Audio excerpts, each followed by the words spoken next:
이 땅에서 신을 생각할 때 빠지지 않는 것들이 있습니다. 웅장한 신전이 있어야 되고 찬란한 금빛 제단이 있어야 된다. 그것들에 사람들이 압도되는 거죠. 고대 근동, 그러니까 구약 시대에는 자기가 믿는 신들의 위엄, 힘을 드러내기 위해서는 크게 지었어요. 내가 믿는 신들을 크게 만들기 위해, 크다라는 것을 사람들에게 알리기 위해서 신전을 크게 지었습니다. 그래서 도심 한복판에 신전을 엄청나게 크게 지었죠. 그리고 지나가는 사람들이 그 신전에서 예배 드리게 하고, 그리고 우리가 믿는 신이 이만큼 위대하다라는 것을 드러내고자 했죠. 우리가 고속도로를 다니다 보면 불상들이 크게 놓여져 있는 걸 봅니다. 그런 거 보면 참 안타깝긴 한데 그들의 믿음이 그런 거예요. 돈을 들여서 크게 세워놓으면 자기 신이 엄청나게 큰 신이 되는 것처럼 착각을 하는 거죠. 교회 안에는 상을 다 치웠어요. 역사 안에서는 성상을 만들고 막 그런 일들이 있었는데 다 치웠어요. 왜 치웠냐? 이게 우상 숭배라는 거죠. 여러분이 아시겠지만 바울이 아테네에서 전도를 하죠. 그리스 아테네에서 전도를 할 때 그 전도하는 장소가 신전 바로 아래쪽이에요. 그 신전이 어디에 있냐면 도심 가운데 언덕이 하나가 있는데 그 언덕 최고 꼭대기에 있는 거예요. 거기서 예배 드리는 거 모든 사람들이 다 보게 하는 거예요. 그리고 그 신전도 사이즈가 엄청나게 커요. 그게 바로 불신자들이 신을 바라볼 때 자기네들이 생각하는 그림이에요. 우리들은 그런 거에 전혀 압도되지 않습니다. 만약에 큰 교회로 간다, 와, 큰 교회 좋네. 이 정도지. 큰 교회라고 해서 규모가 큰 교회라고 해서 큰 하나님 있구나 이런 생각은 전혀 없습니다. 시골에 있던 오지에 있던 그런 생각을 가지고 있는 사람들이 단 한 명도 없어요. 시골에 있는 하나님도 크신 하나님이고 도심에 있는 하나님도 크신 동일한 하나님이다. 그런데 사람들의 생각은 그렇게 느껴지지 않는다라는 게 문제죠. 하나님을 믿지 못하는 사람들 중에 하나님이 살아계시다라는 증거를 제시해보라 라고 이야기하는 사람들이 있어요. 내가 하나님을 믿고 병이 나으면 하나님을 믿겠다라고 하는 부분이 어떻게 보면 그것도 엄청나게 교만한 생각이에요. 왜 그렇습니까? 내가 믿고 싶어서 믿는 게 아니에요. 내가 믿기 싫어서 믿지 않는 게 아니란 말이에요. 그 믿음이라는 것은 하나님께서 은혜로 주셔야 생기는 거예요. 기준이 다 뭐예요? 내가 기도해가지고 병이 나으면 믿겠다. 자기가 기준이고 물질적인 게 기준이죠. 우리 아이들이 신앙생활에서 교회에서 신앙생활에서 잘 되면 내가 믿음이 더 좋겠다. 그거는 정말 세속적인 믿음이에요. 하나님을 하나님으로 바라보지 않는 믿음이에요. 나의 조건이 바뀌면 내 믿음이 더 좋은 것 같이. 다윗은 그러한 믿음이 아니었죠. 다윗은 사울에게 쫓김을 받을 때도 하나님을 인정했어요. 우리 바울도 마찬가지죠. 복음 전하다가 감옥에 갇힐 때도 기쁜 마음으로 하나님을 찬양을 했다는 거죠. 그런데 사람들이 착각을 하는 거죠. 물질에 갇혀 있습니다. 사람들이. 그래서 자기가 믿는 신들을 더 크게 만들기 위해서 신전을 크게 만드는 거죠. 자기가 큰 교회를 다니면 믿음이 큰 믿음인지 착각을 하는 거죠. 전혀 그렇지는 않습니다. 전혀 그렇지는 않아요. 그래서 오늘 본문 말씀에서 이야기하는 것이 무엇이냐? 하나님의 영이시다. 그래서 그것을 아는 것이 왜 중요하냐라는 것이죠. 오늘 성경 말씀을 원문을 그대로 직역하면 이런 말씀이 있습니다. 24절을 직역하면 이런 말씀입니다. 하나님은 영이시다. 그리고 그 분을 경배하는 자들은 영과 진리 안에서 경배하여야 한다라는 것이죠. 이거 모르는 사람이 어디 있어요? 저는 학교 다니기 전부터 이 말을 귀에 못이 박히도록 들었어요. 그런데 여러분 아셔야 됩니다. 주님께서 이러한 말씀을 하시는 이유가 무엇인지 아셔야 돼요. 오늘 본문 말씀은 예수님께서 사마리아 땅에 가서 수화상 여인과 대화하는 중에 수화상 여인이 어떻게 이야기하냐면 우리 사마리아의 사람들은 그리심산에서 예배를 드리고 예루살렘 사람들은 유다 사람들은 예루살렘 성전에서 예배를 드리고 있다. 뭐 그러면서 어떤 예배가 오는지 잘 모르는 뭐 이런 이야기를 합니다. 그때 예수님께서 하시는 말씀이 4장 21절 말씀이에요. 4장 21절 말씀 빨간 글인데 예수님께서 하시는 말씀이죠. 21절 한번 보세요. 여자여 내 말을 믿으라. 이 산에서도 말고 예루살렘에서도 말고 너희가 아버지께 예배할 때가 이르리라 라고 이야기합니다. 그리고 23절 말씀에 아버지께 참되게 예배하는 자들은 영과 진리에 예배할 때가 오나니 곧 이때라. 아버지께서는 자기에게 이렇게 예배하는 자들을 찾으시느니라. 그리고 나서 24절 하나님은 영이시니 예배하는 자가 영과 진리로 예배할지니라 라고 이야기를 합니다. 그러니까 수화성 여인은 어디에서 예배하는 게 맞냐? 우리가 예배하는 게 그리심산에서 예배하는데 우리가 예배하는 게 틀렸냐? 뭐 이렇게 생각을 하는 건데 예수님께서는 예배하는 장소가 그렇게 중요하지 않다. 하나님은 영이시기 때문에 어디에서 예배를 드리든 하나님께서 임재하시고 역사하실 것이다 라고 이야기를 하시는 거죠. 여기서 하나님은 영이시다라는 말은 하나님은 영적인 존재입니다 라는 이야기가 아닙니다. 하나님은 본질이 영입니다. 하나님은 영이십니다. 영적인 스타일을 가지고 있다라는 것이 아니라 본질이 영이다라는 거죠. 그러니까 영이신 하나님과 교제를 나누기 위해서는 우리가 영적인 존재로 하나님께서 원하시는 모습으로 교제 방법도 정해져 있습니다. 우리가 어떻게 그 방법을 구하는 건 아닙니다. 분명히 하나님께서 예배의 장소에서 하나님께서 교제하게 만드시는데 하나님께서 교제하게 만드시는 방법이 하나님께서 임재하신다.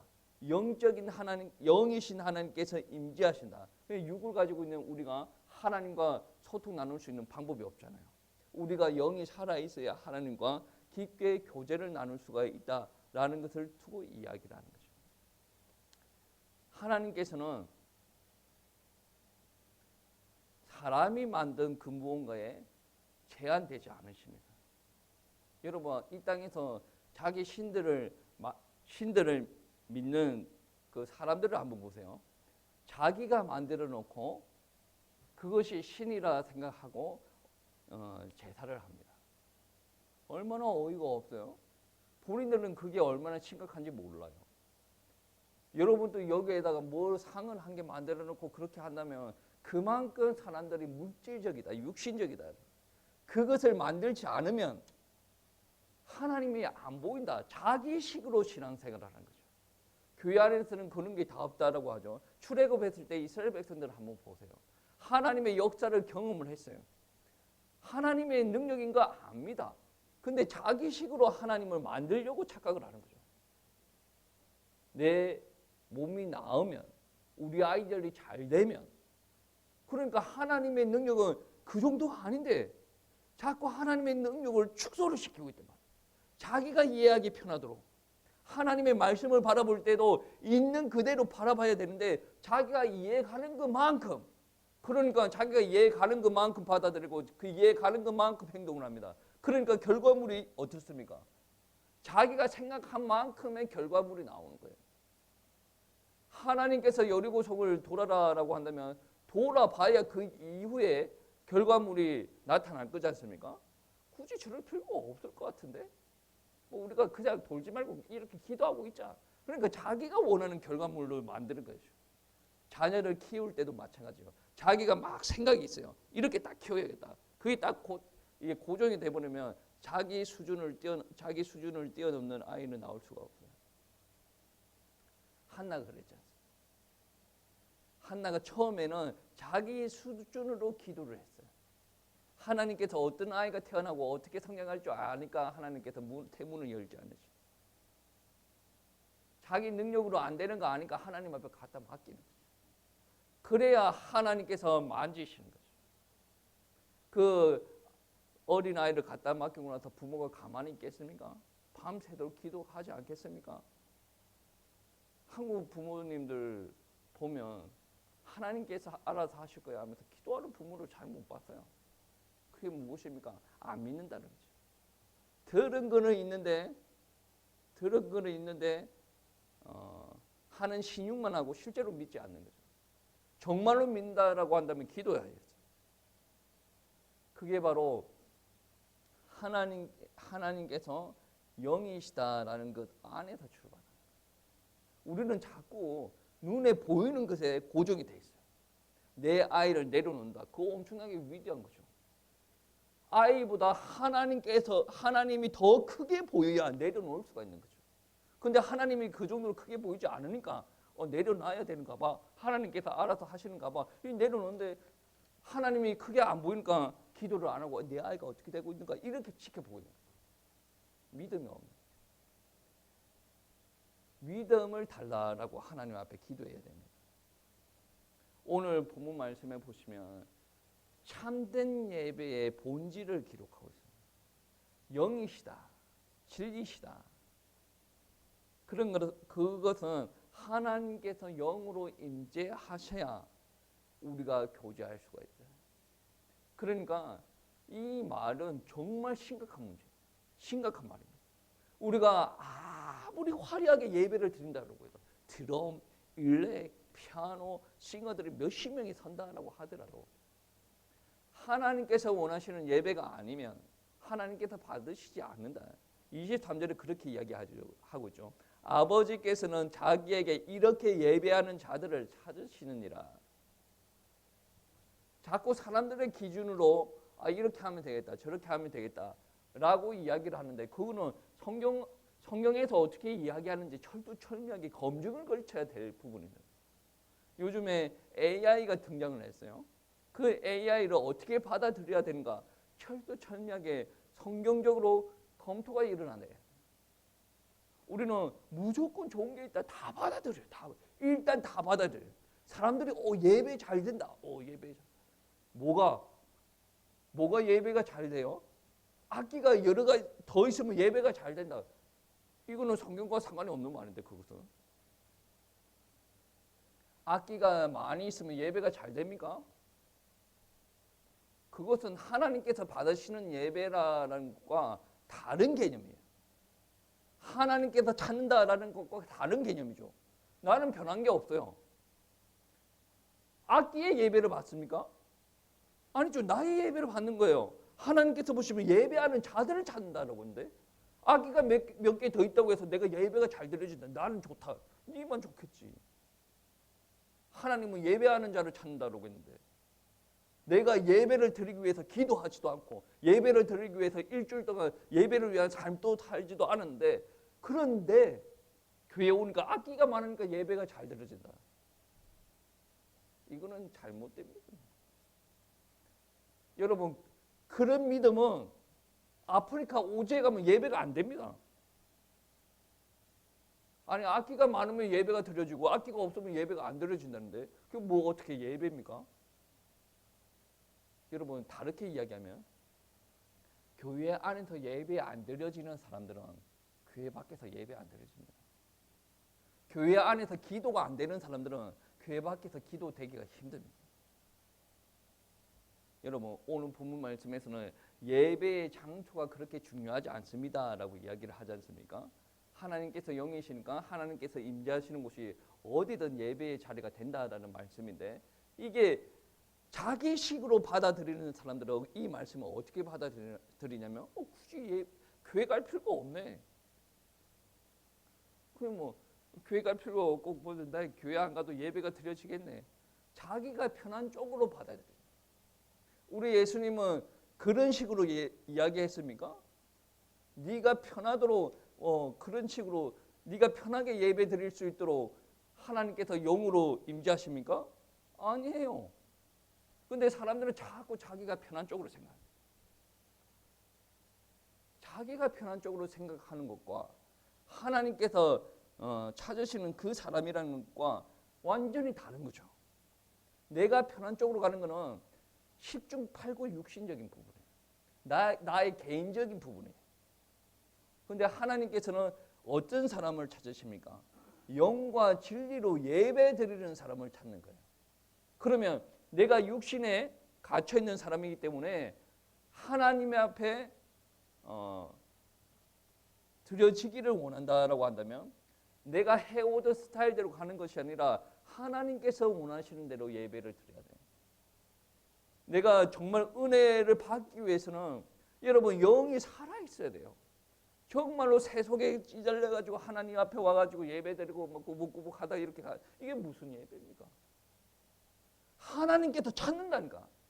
교회 안에 앉아있다라는 것이 하나님께서 찾는 예배가 되는 것이 아니라 정말로 이 한 번의 예배를 위해서 내가 이게 하나님 앞에 기도하고 나아오는 사람. 제가 오전 광고 때 그런 이야기를 했죠. 교회에서 일반적으로 우리가 교회에서 찬양하는 것과 찬양 집회 때 찬양하는 것과 무게를 달리하면 누구를 보고 예배를 드리는 거예요? 동일하신 하나님께서 임재하시고 역사할 것인데 집회라는 개념에 어느 정도 타이틀의 무게감이 있긴 하죠. 그런데 이 무게감은 완전히 달리해가지고 우리가 이렇게 한다라는 것은 인간의 기준으로 판단으로 가는 거죠. 여러분은 교회 안에 성도가 한 명도 없다라고 한다면 여러분 예배가 재미없겠죠. 누구 중심이에요? 하나님께서 일단 예배 드리라라고 했으면 예배 드리는 게 맞습니다. 하나님의 특별한 계획이 있겠죠. 다른 사람들이 은혜를 못 받는다라고 한다면 하나님의 음성을 받은 예배 인도자는 설교자는 하나님께서 기뻐하시겠죠. 그 예배 인도자를 보고 우리가 착각하는 게 있어요. 여러분 예배 드려줍니까? 여러분 큰 착각이에요. 하나님께서 여러분에게 예배 드려주세요 그렇게 했습니까? 아니에요. 우리는 지금 이 상황만 바라보는 것이 아니라 하나님께서 여러분의 예배를 보고 받으셔야 돼요. 그래서 여러분이 하나님께서 원하시는 또 삶을 살아가고 하나님께서 이 땅에서 천국의 복을 누리게 하시고 또 천국까지 가는 큰 은혜가 있을 수 있지 않습니까? 예복을 준비하라라고 이야기를 하죠. 그런데 그 예복을 준비하라라는 것은 어떤 사람들은 영적으로 우리가 거룩해져야 된다. 맞죠? 영적으로 거룩해져야 된다. 그럼 육은 영과 육이 분리됩니까? 이게 성경에 이단으로 이야기됩니다. 영과 육을 분리시켜가지고 이야기하는 부분들. 내 정신이 바르면 육도 바르게 돼 있어요. 내 정신이 아이 교육에 포커스가 맞춰져 있어요. 그러면 내 육은 어떻게 됩니까? 아이를 위해서 살아가는 사람이 되죠. 내 정신이 교회 중심으로 살아가요. 그러면 육도 그렇게 따라가게 된다. 근데 내 정신만 아이를 중심으로 하고 내 삶은 또 일은 네가 알아서 살아. 그러면서 나는 내 마음대로 살고 이게 될 수가 없어요. 이게 초대 기독교 공동체 안에서 논쟁거리가 된 거죠. 아니 영은 구원받았는데 육신까지 굳이 뭐 이렇게 하는 사람들이 개중에 있었다라는 거죠. 여러분 우리 몸을 정갈하게 하는 것은 기본적인 거예요. 구약 시대에도 제사장이 예복을 입었어요. 그 예복을 통해서 하나님께서 인정하시는 거죠. 그리고 예복을 통해서 사람들도 인정합니다. 여러분도 거룩한 제사장이지 않습니까? 여러분도 예복을 준비하셔야 됩니다. 제가 이 교회에서도 몇 번을 이야기했는데 자기가 편한 대로 자꾸 있는 것 같아요. 여러 번 이야기하면 장소리가 되니까 그렇게 이야기를 안 했는데, 예복을 준비하는 것은 그 사람의 내면을 반영하는 것. 우리가 하나님 앞에 올 때 대충 이렇게 옆에 떨어져 있는 거 아무거나 주워 입고 오는 그런 사람이면 하나님을 그 정도로 바라보는 거예요. 제가 호주 갈 때도 양복을 챙겼어요. 왜? 전투로 오니까. 왜 챙겼겠습니까? 사람들한테 쉽게 안 보이려고. 예배 자리 갈 때도 이 사람은 먼 땅에서 건너왔지만 하나님 앞에 예배 드릴 때 이러한 중심으로 오는구나. 제가 보여줘야 되는 거지 않습니까? 근데 어떤 사람들은 아무 데나 찍찍찍 가가지고 막 그렇게 예배 드려. 상관없어요. 뭐라고 하는 사람도 없겠지. 속으로 생각만 하겠지. 근데 나의 가치를 내가 깎아먹는 거예요. 여러분 내면이 하나님의 사랑으로 가득 차 있다라고 한다면 그게 드러나는 거죠. 제가 얼마 전에 예배 드릴 때 막 이렇게 머리를 뒤로 쭉 빼고, 우리 교회 사람도 안 해. 머리를 뒤로 쭉 빼고 이렇게 다리 꼬은 사람을 봤어요. 저 사람은 정말 하나님을 믿는 사람인가? 아니면 저 사람은 양육을 못 받은 사람인가? 이렇게 생각이 되더라고요. 근데 제 이런 생각을 보고 목사님 너무 율법적인 거 아닙니까? 라고 생각할 수도 있어요. 그런데 여러분 생각 한번 해보세요. 여러분이 너무 귀하신 분한테 가요. 만약에 여러분이 제일 좋아하는 유명한 연예인이다. 연예인이랑 저녁 식사권이 생겨가지고 연예인과 저녁 식사를 하러 간다고 생각해보세요. 연예인이 오기 전에 내가 먼저 가긴 갔는데 따분해가지고 엉덩이 쭉 빼면서 다리 꼬고 앉아있어. 그 연예인이 들어온다. 들어와. 이게 상식적으로 가능한 일입니까? 왜? 사람들은 물질적이라 그거는 상식적이지 않죠 라고 이야기를 합니다. 왜 물질적인가? 영이신 하나님께서 이 시간에 임재하시다. 예배를 그 정도 가볍게 드릴 수가 없는 거예요. 예복을 준비하라. 영적으로만 이렇게 하면 됩니다. 그런 말만 나올 수가 없어요. 예전에 우리 선배님 같은 경우에는 신앙 선배님 같은 경우에는 어떻게 했습니까? 그 성금학교에서 지폐를 다림질로 다렸다 그러죠. 저는 그게 잘못된 거라고 생각하지 않습니다. 사모님도 그 ATM기에서 돈을 찾으면 혹시 낙서한 글자가 없는지 앞뒷면을 다 찾아본대요. 그게 본인의 중심이지 않습니까? 여러분 마음이 그러면 행동까지 옮겨집니다. 저는 참 주변에 이렇게 사람들 보면 다른 아이를 입양시켜서 키우는 사람들은 정말 대단한 것 같아요. 왜 그러냐? 나는 내 새끼 키우는데도 힘들거든. 내 새끼 키우는데도 막 이러고 앉아있거든. 그런데 이게 좀 거칠게 좀 했다가도 다시 이렇게 회복되는 게 뭐냐면 마음이 변한 게 없어요. 나를 힘들게 했지만 나는 여전히 사랑하고 있거든. 그런데 남의 애를 키우는 것은 너무 이게 내가 헌신한다 개념이 힘든 게 아니라 마음이 힘들 것 같아요. 여러분 마음이 가면 육신도 같이 따라가게 돼 있어요. 여러분 하나님을 위해서 예배하는 것, 헌신하는 것, 하나님을 위해서 우리가 말씀 따라 살아가는 것 잘 되지 않죠. 그런데 우리 중심에 하나님이 있으면 하나님의 관계가 회복되어지고 나의 중심에 생수의 강이 흘러넘치면서 하나님께서 나를 주관하게 이렇게 인정을 하시면 그대로 살아가게 돼 있습니다. 그런데 우리가 잘 되지 않죠. 왜 안 됩니까? 하나님 앞에 주도권을 넘겨주지 않는 거예요. 물질적인 것에 갇혀 있다는 거예요. 하나님께서 영이시고 여러분 눈에는 물질적인 눈에는 보이지 않는다라고 할지라도 역사하고 계셔요. 근데 하나님을 믿는다라고 하는 사람들이 물질에 갇혀가지고 그 수준으로 계속 예배 생활을 하는 거죠. 그러니까 그 다음에 역사는 없다는 거죠. 물질에 갇혀 있다라고 한다면 빨리 회복하는 부분들은 하나님 앞에 은혜 달라고 기도하는 것이고, 그리고 하나님의 말씀에 순종을 하는 거죠. 순종을 하는 것은 받아들이고 이게 순종이 아니라 그렇게 살아가는 것이죠. 그렇게 살아가다 보면 아, 하나님의 뜻이 이렇구나, 하나님의 은혜가 그렇구나 또 깨닫게 되는 거죠. 그렇게 사는 사람들이 예배를 드렸을 때 영과 진리로 예배가 되는 겁니다. 그렇게 예배 드리는 사람들을 하나님께서 찾으십니다. 여러분, 오늘 본문 말씀은 엄청나게 가벼운 말씀이 아닙니다.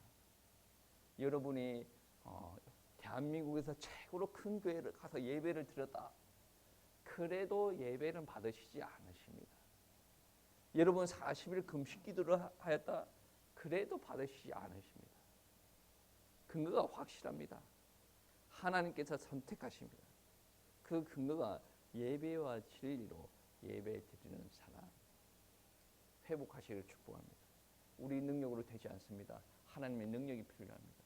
하나님의 은혜 주시고 성령 충만 주시고 변하지 않는 우리 모습들이 변화될 수 있도록 하나님께서 다스려 주시옵소서라고 기도하시겠습니다.